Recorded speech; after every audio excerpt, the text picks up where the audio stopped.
Que estades facendo, rapaces? Estamos aquí xogando ao Clash Royale, un xogo un contra un no que tens que utilizar cartas para ganar ao teu rival.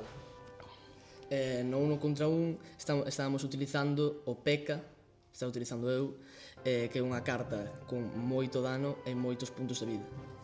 E ti que estabas... Eu estaba utilizando o rayo contra o P.E.K.K.A, que é un hechizo no que lanza un rayo.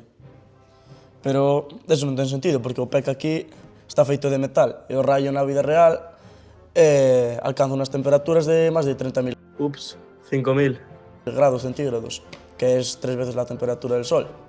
Entonces, na vida real, o P.E.K.K.A derretiríase.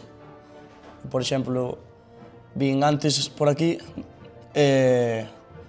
outro hechizo, creo que é a bola de fuego, que na vida real causaría un socavón pola explosión contra o chan e lanzaría lava e fuego aos alrededores. E aquí, por exemplo, no xogo non pasa. Vedes, rapades, pois aí tedes un pequeno exemplo do importante que é a ciencia e que incluso nos videoxogos de hoxe en día podense aprender mentras xogamos e nos divertimos.